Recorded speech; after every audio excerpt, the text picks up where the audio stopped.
Shortly after turning 15 he became the Honored One. Sage, the young son of Duke Erratic, is expelled and disinherited. The new heir is Manglok, Sage's arrogant older half-brother.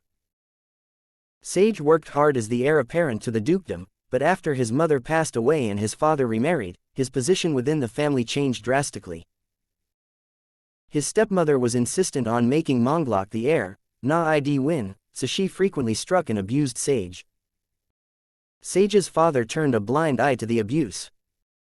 Things came to a head during the blessing ceremony when Sage turned 13. Manglok obtained two powerful skills, Blessing of the Sword God and Emperor's Sword. In contrast, Sage received the pitiful skill Blessing of the Goddess Amelia. This skill is often used to accomplish menial tasks like lighting a candle or serving water. Not even the priests were aware that a goddess like Amelia existed. Thus, with all these factors in mind, Sage's father finally expelled him from their household. Sage walked out of the room and met with his personal maid Val. Val notices he has a smile on his face, which she finds strange considering that he was just disinherited. Val remarks that Sage's mother would be sad to hear what happened. Sage remarks that his mother would have given up. Now that his mother is dead, Sage expects Val to accompany him. He's correct, Val has already packed their things. Sage and Val depart, and their first destination is Sage's grandfather. His grandparents reside in the barony of Diego, famous for its iconic castle and tall walls. Val is physically affectionate with Sage, which angers their carriage driver. Why doesn't he have a chocolate maid? Sage checks his status once more. The goddess Amelia rules over creation.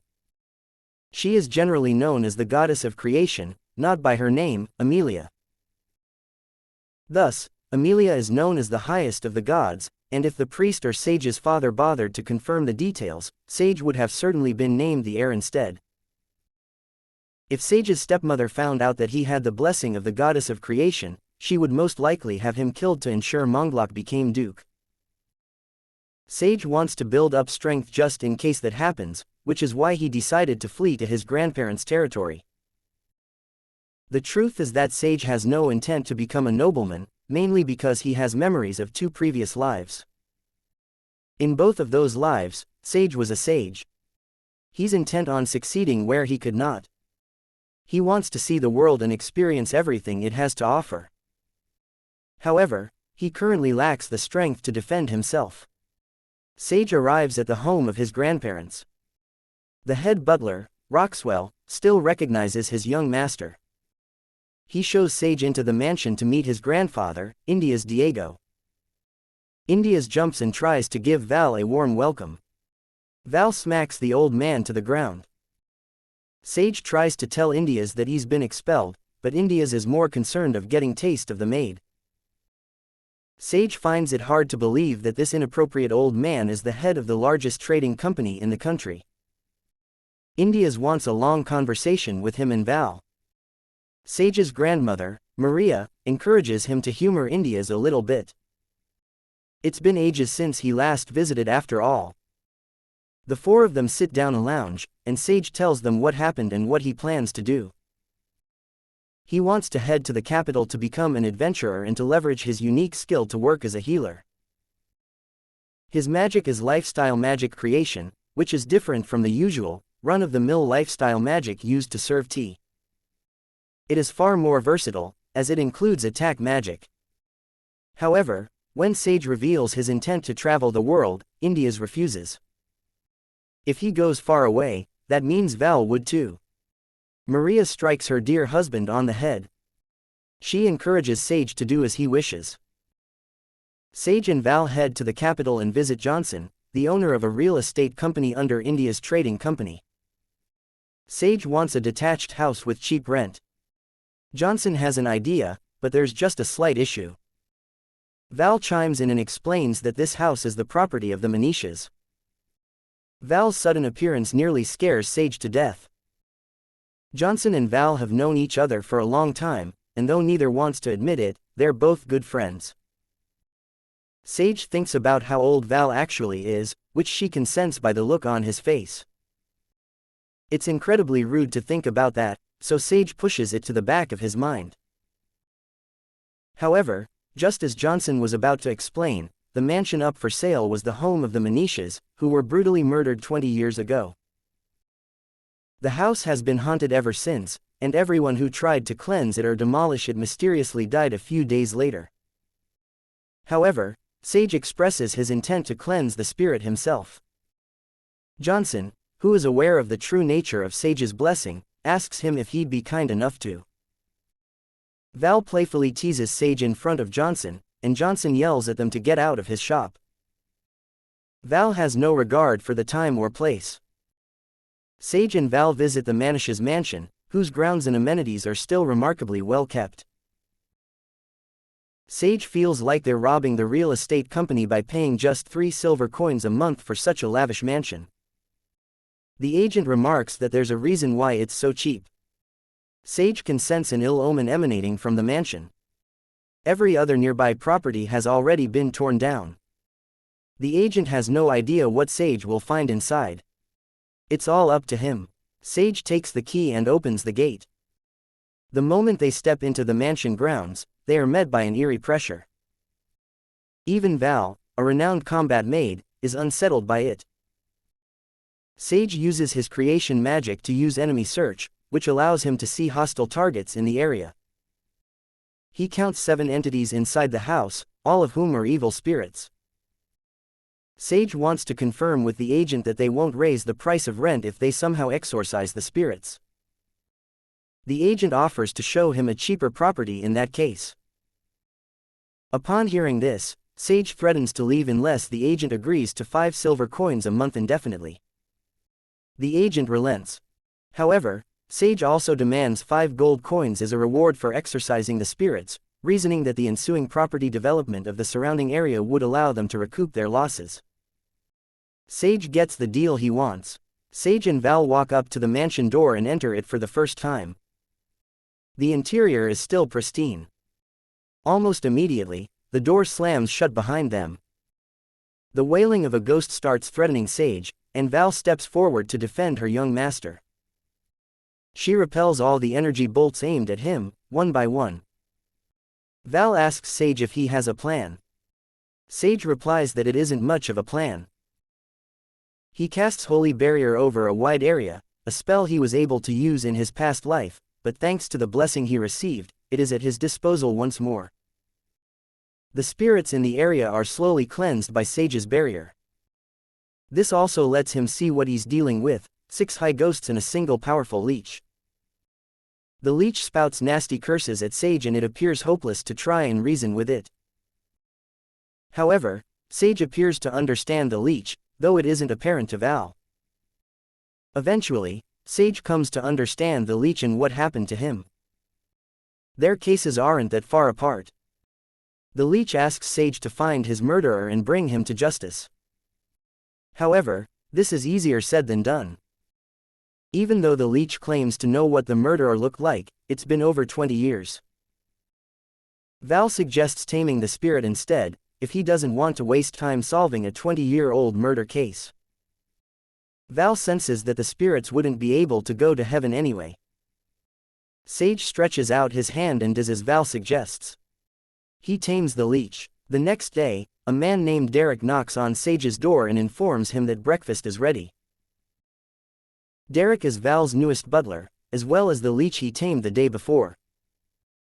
He was the one who built Manisha's mansion. Sage Tame's spell has given Derek human form. Derek was originally a merchant whose servants killed him and his entire family 20 years ago. He still remembers all their names and faces. A young girl, Artemis, assists Val in setting the table. Artemis is Derek's daughter, and she was also given a second chance at life thanks to Sage Tame's spell. He only intended to bring Derek back to life, but he decided to also bring Artemis along.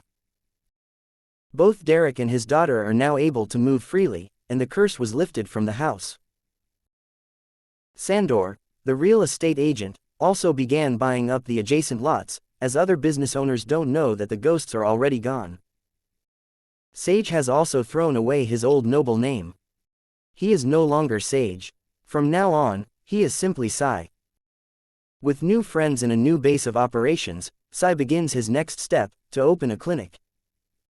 Sai opens a clinic, but Val is bored out of her mind. Sai visits Johnson and complains that the Adventurers Guild made it difficult for him to register. Johnson asks him if he only came here to gossip. Sai shakes his head, he's here about money. Sai produces a small cube that contains the body of a real red dragon. He asks Johnson to sell it. Johnson calculates the fees and service costs, and Sai might walk away with 900 large gold coins. Sai is willing to take a lower cut if Johnson is willing to sell 6 more of the red dragons for him. The day before, Sai visited the Balda volcano, which is a well-known breeding ground for red dragons. Red dragons are considered to be the most powerful variant of dragon, and not many dare face them in battle. Sai dares. Sai runs around in circles to avoid getting hit by the red dragon. After finding his footing, he summons a horde of liches to attack him. The liches start using life drain to slowly sap the dragon of its strength. Alone, the red dragon could have easily handled the liches. But against 5, it stands no chance. It tries to flee, but the lich's spectral chains anchor it to the ground. With the red dragon incapacitated, Sai imprisons it in a cube. Val suddenly hugs Sai from behind. He notices a red dragon slumping over a mountain in the distance. Val defeated it all on her own. Val gives Sai a little celebratory kiss and calls him a hero, though Sai believes she fits the bill more than he does. One of the liches taps Sai's shoulder and informs him that more dragons have arrived. Val feels that her alone time with Sai has been rudely interrupted. Nothing can save those red dragons now. Back in the present, Sai returns home after selling 7 red dragons for a hefty profit. However, in contrast, his clinic isn't doing too well. Sai wants to make his clinic more well-known. But how? Val is bored and not invested in this clinic idea at all, so she'd rather flirt around with Sai all day. Sai looks at Val's uniform, and for once, he's on board with the idea. However, a patient enters their clinic, putting an end to that idea.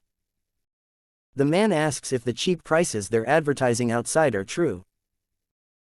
Val takes a seat and lists out their prices, which vary based on what class of citizen an individual is. The man is a third-class citizen, which entitles him to a treatment cost of 2 small silver coins. The man takes a seat and undoes his bandages. His arms and legs are riddled with necrosis. The man explains that he was bitten by a fang viper, a monster known for its corrosive poison. If left untreated, he could die. Sai tells him to sit tight. He'll figure out what's wrong with him in a jiffy. Sai uses his analysis spell, which identifies 12 significantly damaged areas. Sai begins by detoxifying the area and cleansing the superficial wounds. Afterwards, he regenerates the severely damaged flesh. In a matter of seconds, the man was fully healed. Sai instructs him to never fight recklessly again. The man promises to return if something like this happens to him again. The man belatedly introduces himself as Dawson. He promises to remember Sai's name for as long as he lives. However, Dawson ends up being their only customer for the day. The next day, Sai meets Vale, one of Johnson's employees. After exchanging muffins and pleasantries, Sai enters Johnson's shop. Vale is in the process of negotiating a higher price for Sai's red dragons. One of them will be sold to the Duke of Delaria, a big shot so big that even Sai knows him. The final sale price for the red dragon will be 2,000 large gold coins. The price has gone up due to an increase in demand. As an added treat, Johnson reveals that the Adventurers Guild is demanding the name of the supplier of the red dragon. Sai doesn't mind allowing his name to be known. Sai returns home, only to find his mansion clinic absolutely swamped with people. Vale has been dealing with all of them herself. Sai quickly settles in to assist her. One of his patients is surprised that Sai managed to get rid of all the ghosts. Not only is he a doctor, but he's apparently a ghostbuster too. Sai wonders why they have so many patients all of a sudden, and Vale has a feeling that Dawson had something to do with this. Vale calls for the next patient to come in. Vale notices a few men outside the clinic. She heads outside to drive them off, and comes right back. Sai asks her if something happened, and she replies that she was just dealing with some trash. The afternoon passes by, leaving Sai and Vale exhausted from all the patients they had to deal with. However, the men who Vale drove away earlier return. The men march right up to Sai, but they are visibly scared of Vale. Vale throws a dagger right past their leader's head, reinforcing their fear of her. Sai asks them who they are, and what they want from him. The leader, Durnan, meekly answers that he's the head of security for the Adventurers Guild. He explains that Sai is under suspicion of breaking guild rules, so he must accompany them. With this in mind, Sai asks Serdalic to cancel dinner. Durnan and his men didn't even notice him there. However, Sai insists that Vale come along with him. Wherever he goes, she goes. The pair head to the Adventurers Guild, where they come face to face with Herma, the guildmaster. Sai and Vale introduce themselves. Herma seems to find Vale's name familiar. Before she can say a word, Rosie, the head of the purchasing department, accuses Sai of violating the guild constitution. It is the rule to bring monster materials back to the guild. Sai knew that, he read about it when he signed up. Sai's act of bringing the red dragon to Johnson's shop is a clear violation of these rules. Sai explains that he knew full well what he was doing when he went to Johnson's shop first. Rosie considers this an admission of guilt. Rosie orders Durnan to capture Sai at once, despite Herma's request to hear Sai out. However, Vale's immense bloodlust keeps Durnan and his men at bay. Sai tells Vale to keep it down. Vale wants to do all sorts of things that would result in Durnan's death, but Sai compels her to stay put. Sai explains that he doesn't believe that he broke any rules when he sold his dragon at Johnson's shop. Herma asks him to explain. Sai replies that he has read the guild rules. Before he went to Johnson's shop, he first tried to take on a quest to obtain red dragons, but he was refused. Rosie accuses him of lying. Herma gets Rosie to calm down. She wants to confirm if Sai is telling the truth. He didn't get her name, but he reports that she was a curly blonde-haired girl. Rosie requests that Armida be brought to them. Sai wonders if this matter will be resolved. Durnan returns with Armida, whom he found hiding in the warehouse. Sai confirms that this is the same receptionist who denied him the Red Dragon quest. Armida denies ever refusing Sai the quest, but Herma doubts her. Rosie urges her to have more faith in their employees. Vale suddenly claps her hands. She has an idea. She retrieves a small Krista, which contains images of when Sai signed up as an adventurer. The crystal shows a recording of Sai registering at the guild, with Armida making sure all his paperwork is in order. She also instructs him to read the guild rulebook.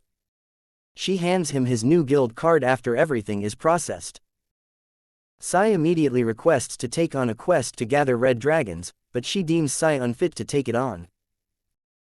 Armida warns Sai that if he takes on the quest and fails, he'll be forced to pay a penalty of 100 gold coins.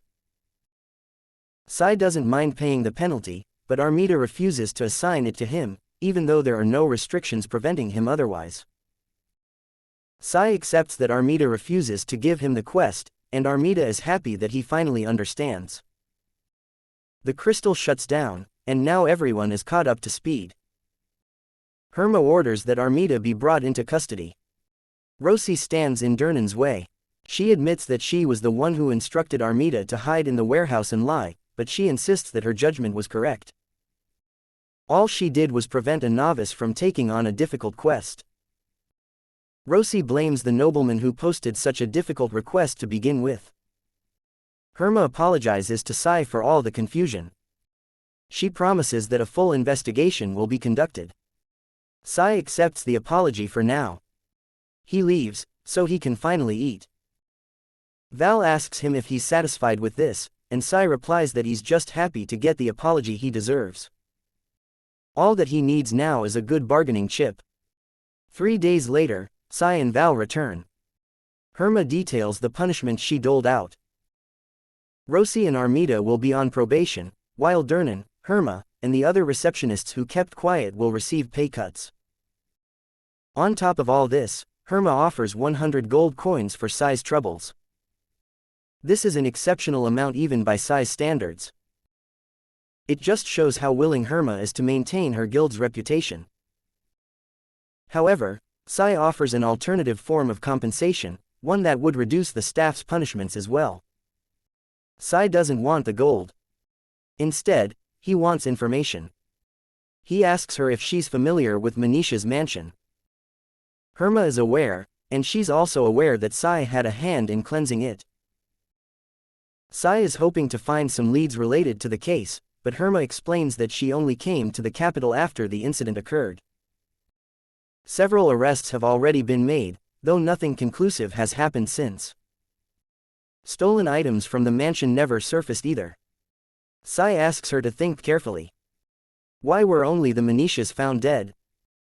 He wants to know where the servants are, and he'll be the one to ask what happened. Though the task is difficult, Herma promises to see what she can do. As they leave, Herma warns him that the king may contact him soon. News that he defeated the Red Dragon is already spreading throughout the kingdom. She advises him to contact her if he ever does. She promises protection from whatever schemes the king has cooked up. Sai has achieved his goal of finding some new leads. Herma watches them leave from her window. She remembers Val from somewhere else. As their village is attacked, Herma's mother encourages her to live on. Elves have long been the custodians of the forest. However, they looked down upon the Dark Elves, and eventually war between them broke out. The elves had the upper hand at first, but a dark elf with dark hair and eyes became queen, and the dark elves eventually drove the elves into a corner. Herma was so frightened by this figure that she could do nothing but tremble in her mother's embrace. However, she never forgot that dark elf's name, Val the Calamity. The elves were eventually wiped out, leaving Herma as the only survivor. Herma wonders why Val is here, and if it is her destiny to meet her in battle. Herma considers quitting her job outright. She doesn't want to die so young. She's still 230 years old. Meanwhile, Duke Erratic is furious that Duke Delaria has handed over a red dragon to the king. He demands an answer from Vines, the head of Erratic's branch family.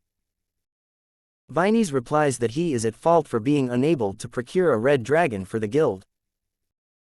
But it seems that Erratic isn't even aware of who killed the dragon. He reveals that the person who killed 7 dragons was Sai, whom Erratic banished without permission. Vines asks Erratic if he's even aware of the stay of the finances of Erratic itself. In the kingdom of Ordret, there are 2 types of nobility. Feudal nobility, or those who own lands, and aristocratic nobility, or those who don't. The Duchy of Erratic is the most financially powerful of the 6 aristocratic families, which means most of their funds are sourced from the government. Erratic's primary financer is the powerful Baradigo Company, headed by Baron Indias. Now that Sai has been banished, they can no longer expect any financial support from them. The look on Erratic's face says it all. He didn't account for this. This is a far bigger problem than some red dragon. Vines asks Erratic if he has any emergency funds to use, as he will have to bring this matter up with the family council. Erratic accuses Vines of threatening him. Vines replies that these are not threats. In fact, Sai's right as an heir to the family should have been something discussed with all members of the branch families. Banishing Sai was bad enough, but the fact that he sold the red dragons to Duke Delaria, the Erratic's sworn enemies, is even worse. Vines hopes that Mangla can defeat a red dragon on his own, and he hopes that Erratic comes up with a plan. Vines storms off. He mutters that he should have made Sai the head of the family from the beginning. Meanwhile, Sai and Val enjoy a relaxing picnic together. Val asks him what the herbs he gathered are for, and he replies that he wants to improve his current washing soap. He explains that the herbs are called rakai, which are known for moisturizing both hair and skin. Val is amazed by this, and she wants to plant a bunch of them in the mansion right away. Thus, Sai and Val spent most of the afternoon planting rakai all over the property. After watering and fertilizing the ground, Sai adds a little bit of magic to improve the plant's growth. Sai hopes that the plants grow well. Later that afternoon, Artemis drops by their room to serve some tea. Sai remarks that Artemis' smile melts away any fatigue he has. Val reminds him that Artemis is a child. She's afraid that Sai is going down the wrong path. Artemis asks them what they're making, and Val tells her that it's a surprise for when they take a bath. However, Val wonders if spirits can even take baths. Later that evening, Val bursts into Sai's room to report that her hair and skin are practically glowing thanks to the rakai soap. Sai, understandably, looks away. Artemis is left all alone, playing with her rubber duck. The next day, Val flaunts her shiny, glistening hair. Even her patients take notice. When she asks Val the secret to her flawless skin, Val reveals that she's using a new type of soap, and she offers to give her a sample. Sai overhears all this. He doesn't remember making any samples. His confusion grows as Val continues to give out more and more samples. He decides not to think about this for now and to focus on treatment. His patient this time is a man with dark hair and eyes. There's a large scar over his left eye, and it seems that it is several years old. Sai asks the man how he lost his eye. The man refuses, but Sai won't treat him unless he says what happened. The man takes his money back and leaves. However, Sai has a feeling that the man will be back sooner or later. Val comes crying to Sai after running out of soap. Sai blames her for giving it all away. Val defends her decision to share them with her fellow girls. All women deserve better hair and skin. She argues that they should start selling the rakai herbs they've been cultivating. Sai is unfortunately too busy to make soap, so Val suggests that they hire some people. Suddenly, some of Sai's implements begin to glow, until finally, a crystal forms inside one of his vials. This confirms some long-standing suspicions Sai had about his powers. Before he can do anything else, Derek knocks on his door and informs him that some messengers from the royal palace are here. The messenger takes his seat opposite Sai. He's here because Sai recently defeated some red dragons, some of which were presented to the king. The messenger explains that the king wishes to honor this glorious achievement by rewarding Sai with a medal of the Great Flame Jewel and a cash prize of 1,000 gold coins. Of all the medals of honor, the Great Flame Jewel is the second most prestigious one. He didn't think he'd get a medal for all this. It seems defeating 7 red dragons was a bigger deal than he thought. Sai accepts the king's invitation. Sai intends to use this medal as a tool to further his own goals. Sai's business is not yet done. Derek tells him something else that needs his attention. Artemis holds a bloody bowl and fork. Sai goes to where Artemis is and discovers that she's been torturing a few assassins she found skulking around the property. Artemis explains that their leader won't talk, even when subjected to torture. Sai tells Artemis that she can go. He'll deal with this himself. Sai asks the man if a relic sent him, but as expected, the man remains quiet. Sai expected this would happen. The news that he defeated the red dragon must have prompted his father to finally try and get rid of him for good. However, even if assassins manage to slip by Artemis and Derek, Sai always has Val by his side. The man remains silent, so Sai uses appraisal magic to uncover the man's name and affiliation. He is Jules of the Crows of the Dark Night. Jules laughs. Sai only knows his name. Sai then proceeds to dox him and spit out his entire life story. He also discovers that he was the one who assassinated Count Bacchus, one of his family's associates. Jules asks who he is and Sai replies that he's a simple healer. He thanks Jules for his unwilling cooperation. Thanks to him, he knows that the Crows have 5 bases in the capital. He simply needs to go to each of them and find out who their client is. Sai remarks that he might destroy the guild while he's at it. If Jules had just told him who the client was from the get-go, he wouldn't have resorted to this. Jules is confident that the Crows won't be defeated so easily. Sai decides to use Jules as a test subject for his less-than-legal research. Sai grabs Jules by the throat. Later, Sai heads into the capital to hunt down the Crow Guild. His first target is Borum, one of the guild's leaders. Val is surprised that assassins can walk around in broad daylight like this. Sai instructs her to enter from the rear. Val knows that Sai will be fine without her, but she advises him to be careful regardless. Val leaps down from the roof and eliminates a few assassins standing guard. Afterwards, it's Sai's turn. He jumps down and attacks one of the groups of assassins, but he's spotted almost immediately. He avoids their daggers and finds an opening to use a stone that absorbs their life force, which kills them in a matter of seconds. Sai has successfully created a sage stone, something alchemists and mages have tried to create for centuries. The best part is that it didn't cost him an arm or a leg. However, he isn't satisfied with this. Sai kicks down the door to the Crow's base, right in time to find them in the middle of a game of poker. Sai uses the sage stone to absorb the men's vitality. This stone is the secret to immortality and is highly sought after by everyone. He'd certainly go down in history if word got out that he made it. Sai and Val come across 2 sets of staircases.